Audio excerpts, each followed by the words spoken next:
Mr. President, I don't know wittingly or unwittingly, when you were answering the question about our relationship with the USA, not once have you mentioned DERCO or Minister of International Relations. And this is as a result of you having met Elon Musk during the UN General Assembly and knowing very well the views of Elon Musk about South Africa, racist, white supremacist views about South Africa, which led to you meeting him because you thought you were going to clarify those issues. Unrepentant racist became emboldened and then made more bad remarks about South Africa even after meeting you physically. You still saw a need to go outside the diplomatic channels and made a contact with an individual, not using diplomatic relations or mechanism within which we resolve diplomatic disputes as South Africa. Don't you think you individually have emboldened white people to undermine us, and you have single-handedly destroyed the diplomatic relations of South Africa with other countries, and you have destroyed and juniorized the Department of International Relations? Mr. President. And le swantile tsebo re nto ya o bolela le ditsotsi tja o tsana le Elon Musk go re taletša ka bana ba makgowa. And worse, Elon Musk, you organized a meeting with him or that telephone conversation through his immoral father, politically, economically, and otherwise. A man who has engaged in business in South Africa through illegal means, even when he has admitted to do so. Those are the type of characters you can't speak to. Imagine, Mr. President, had they said Donald Trump called the Guptas during that time. What were you going to say? You are going to say that Guptas are an independent state actor. You are not going to say that. You are going to feel undermined. And that's exactly what you have done. What are you saying about established practices of resolving issues in a diplomatic way and diplomatic channels in South Africa? Do you have a full confidence in the Minister of DERCO and the department itself? You speak about an ambassador in Washington or New York. That ambassador belongs to the Department of International Relations.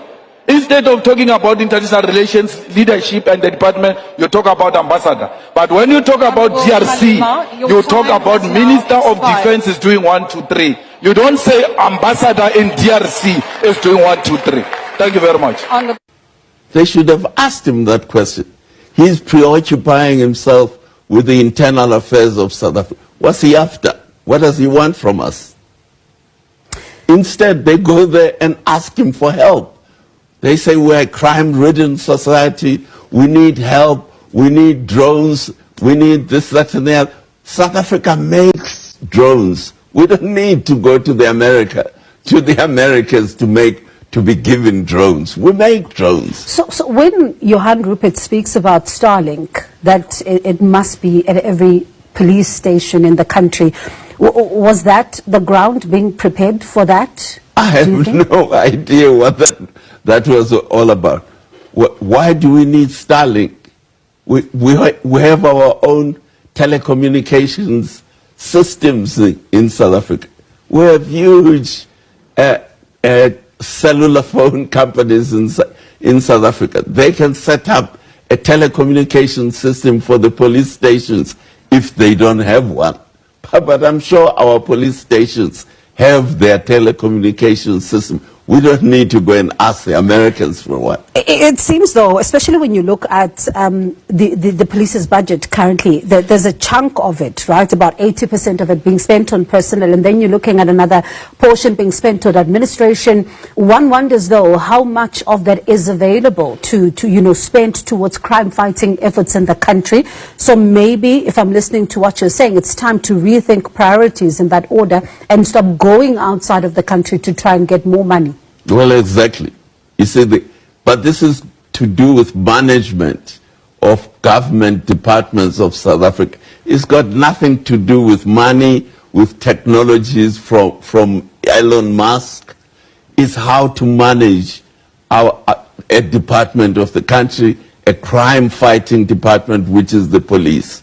So before the South African delegation left for the US, I was in conversation with the presidency spokesperson, Vincent Makwenya, who was saying that the US has what South Africa needs and South Africa has what the US needs as well.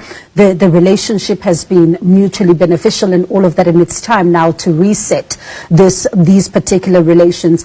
Do you think that performance in the Oval Office got that message of resetting and also trying to ensure that you reimagine this relationship? It made it get lost in translation somewhere? Yeah, because the president's office and the president and his spokespeople, they haven't explained to us why does our relationship with the United States need resetting. We have over 600 American companies. Many of them have been here for decades. Ford Motor Company has been here for decades and decades. Why does it need a reset relationship between South Africa and the United States? They haven't explained that. It's because they are falling into Trump's propaganda. And they think Trump's propaganda is something we have to answer to. But they are trying to be polite. Trump is making propaganda. He has a plan for South Africa. He has targeted certain social groups which he wants to use for his agenda. You don't need to reset anything. There's no need to reset our relationship with the United States. Our trade relationship with the United States is working fine.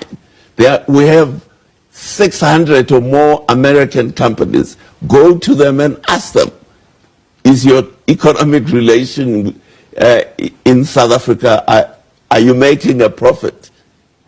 And if you are making a profit, why do we need to reset relations with the United States government? Because we're dealing with people to people of the United States.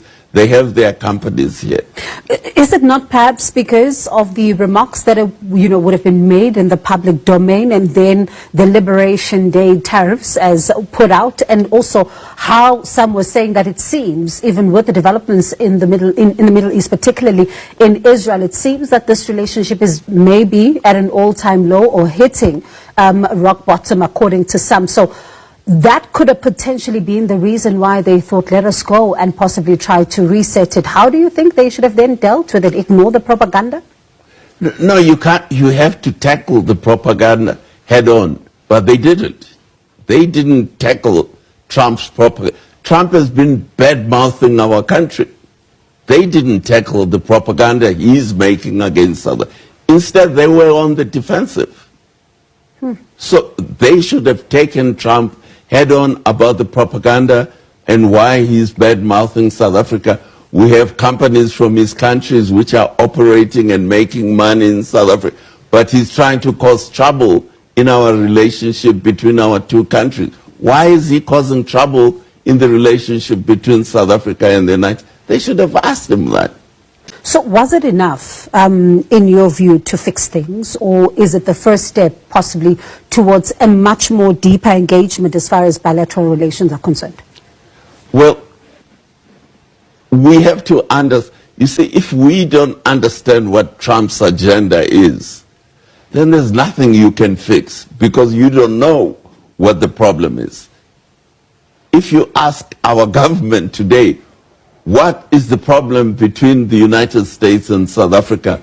Why is the President of the United States bad-mouthing South Africa and sending out propaganda about genocide, about expropriation? Why is he doing that? They can't tell you. They won't be able to tell, because they are not doing their homework. They're not doing their homework, analyzing what is behind, what are Trump's objectives. Thank you very much. Subscribe. Bye for now till we meet again next time. My name is Dr. Jones Motsonga Washibiri Malipo.